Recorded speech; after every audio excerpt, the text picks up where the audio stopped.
I'm Margot Cella with the Center for Audit Quality. Our topic today is skepticism, a critical tool in helping members of the financial reporting supply chain mitigate the risk of fraud. My guest is Richard Chambers. Richard is the president and CEO of the Institute for Internal Auditors. Welcome, Richard. Thank you, Margot. It's great to be with you. Richard, I know that skepticism is a topic that you have spoken on. You've done presentations, you've written books that talk about skepticism, and you have a blog where you've talked about skepticism often, chamberontheprofession.org. So let's level set for our audience. What is skepticism and why is it so important?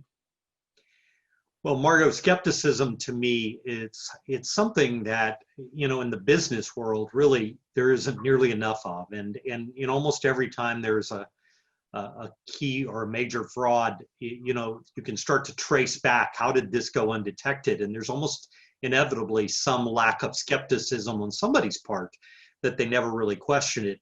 We define skepticism in the internal audit profession as the state of mind in which internal auditors take nothing for granted, that they continuously question what they hear and see and critically assess audit evidence. So it's really it's a state of mind. It's not, you're not going to have a checklist that says, okay, if I do these things, then I've been skeptical. Because if you try and make it a mechanical process, that's when you're likely to overlook something. So what is skepticism's role then in deterring and detecting fraud? Well, as I sort of alluded a moment ago, I think sometimes if a fraud is being perpetuated and the internal auditors or external auditors or anyone else in the organization doesn't assume that there is the potential there. To me, the lack of skepticism is a reflection that you don't see any risk, and it's when we don't see risks that are actually there that we often find that we're in trouble. So to me, the role that skepticism plays is in not only the detection of fraud, which of course is important, but also in the prevention of fraud. So if someone knows, hey, the internal auditors are going to come in and they're not going to give me a free pass, they're going to look at all the evidence and they're going to come in with a very objective mindset, then maybe if they were inclined to be to commit a fraud, maybe they'll think twice. So I think skepticism plays a part in both the prevention and the detection of fraud. So do you have an example that maybe you can share? Yeah, actually, it was early on in my career as an internal auditor, and those who know my background know that I spent the early years of my career as a civilian auditor working for the Army. And we had a number of things that we had to audit on a regular basis, and one of them was the chaplain's fund. The chaplain, of course, on a military facility is sort of the religious order, the religious officer.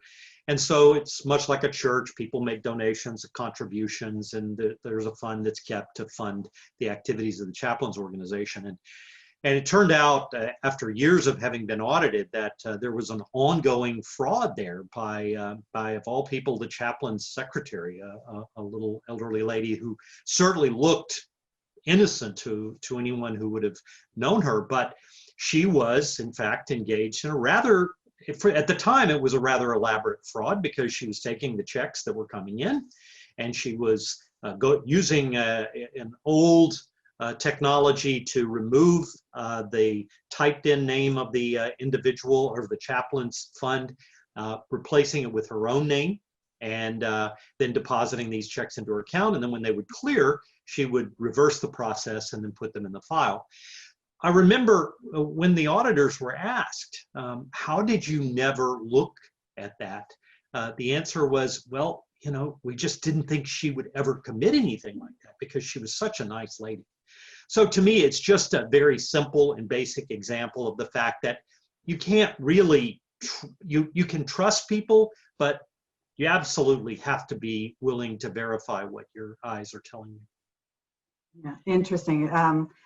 It sometimes is the person that you least expect to be committing the misconduct or the fraud.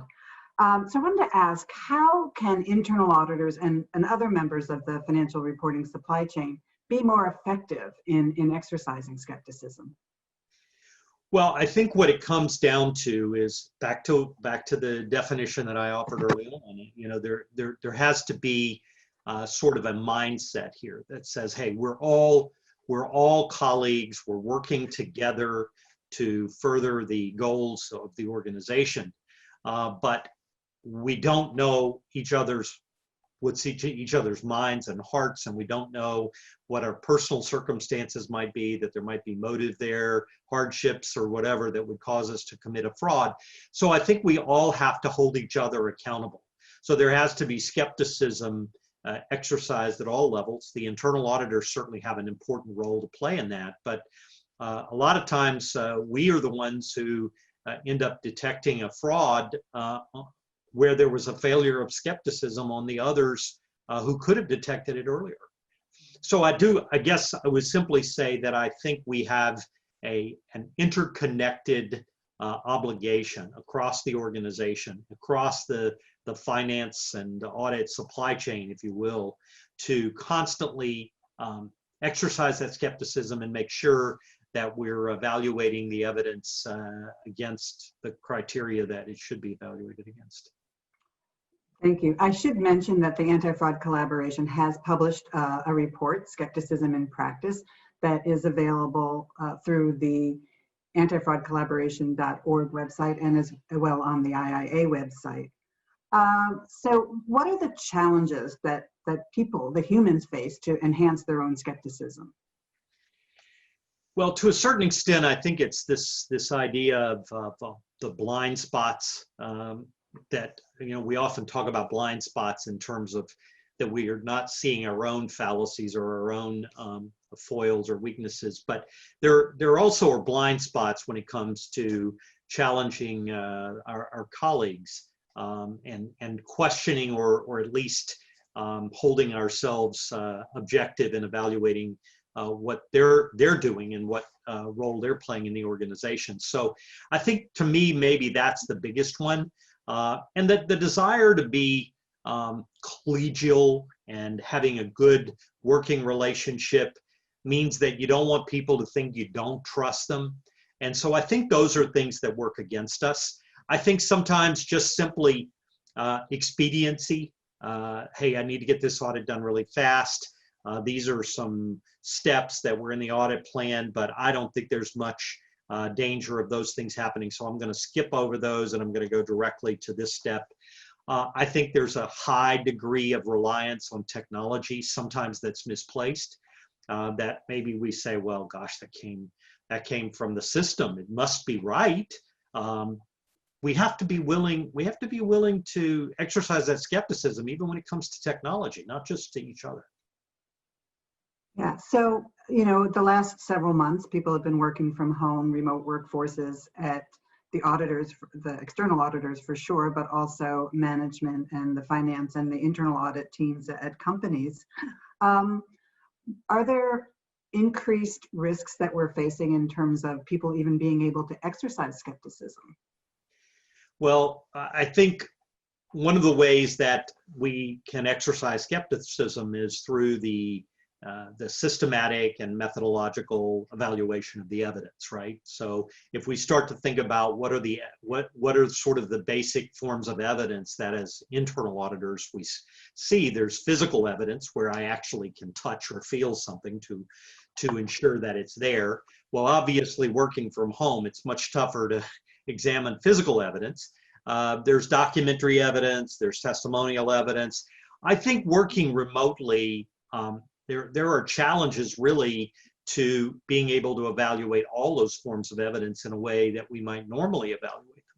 That's why I've challenged internal audit organizations around the world to go back to their own quality control policies and procedures and make sure that those policies and procedures are being updated to afford direction to their audit staffs on how to evaluate evidence in this environment. I don't know that it's that people are trying to cut corners. I think we're just not used to evaluating evidence in this environment. And I think we're sadly learning that even in this kind of environment, those who are prone or inclined to commit fraud are not deterred. And so we have to assume that the same risks of fraud are prevalent in this environment as would be in a normal environment, and perhaps even more so, because you have some folks who maybe think, there's less scrutiny right now, so maybe I can do something that I might not have normally done. Or we have a lot of hardship out there right now. A lot of people who maybe their significant others out of work, so there are a lot more hardship at home, and that creates a greater motive. So if you got the motive and you've got the opportunity, that's the sort of the perfect storm for when frauds tend to be committed. Yeah, and of course they can always rationalize given whatever their situation is, and it always seems that fraudsters will proliferate no matter what the environment is. They just adapt. That's right. So what are some of the other proactive steps that people can take to challenge their own assumptions about their level of skepticism? Yeah, well, I think we have to maintain that mindset, but we can also prompt ourselves by not cutting corners in audits. When we're going through an audit, we need to go through in the risk assessment phase at the beginning of our audit. So one of the internal audit standards is that every time we undertake an internal audit engagement, we will assess the risk of fraud. Is that we have to include that assessment, and then we have to follow through on it. If we think there is a potential there for fraud, if there's a likelihood of fraud, and that the impact could be such that we need to audit for it or test for it, then we need to do that. I think that, to me, the most important thing is to never take for granted that the environment does not have a risk of fraud, and to constantly challenge ourselves not to go in with as I indicated earlier, with that sort of blind spot in place to say, no, nobody in this organization is going to be stealing, or I looked at this area last year, it was fine then, nothing could have happened in this short of time that would be material, so I'm going to look this year. Those are the things that I think often trip us up if we're not careful. And I'm sure for internal audit it's the same, but for external auditors, throughout the audit process, they're reassessing the risk of fraud as they are looking at different accounts and different parts of the company. So we just have a few minutes left. Curious as to what you would want our viewers to remember. What's your key takeaway on exercising and enhancing skepticism? Well, I think the key takeaways for me is that first is that skepticism is a mindset. It's not just something that is written down. It's maintaining an attitude that says, I trust these people, I like them, but I must verify what they're doing.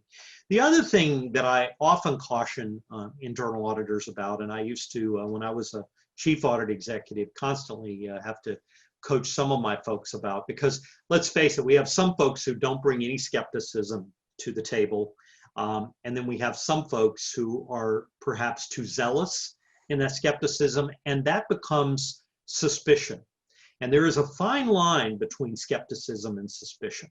A suspicious auditor is one who assumes that everyone is committing a fraud and they're going to try and uncover something that someone did wrong. That is almost as counterproductive as going in with no skepticism, because what will happen if you are inherently suspicious is that you will find people don't trust you enough to even open up about real problems that have nothing to do with fraud, because they're afraid of how you're going to interpret that and that you'll somehow use that against them. So those are some things that I think I would leave my my audience or those that are watching us out there with as a takeaway. Well, Richard, thank you so much for sharing your insights. They've been great. Thank you, Margot, and I appreciate you having me on today. Thank you, Richard. This is Margot Cella with the Center for Audit Quality. That concludes this edition of Anti-Fraud in Action.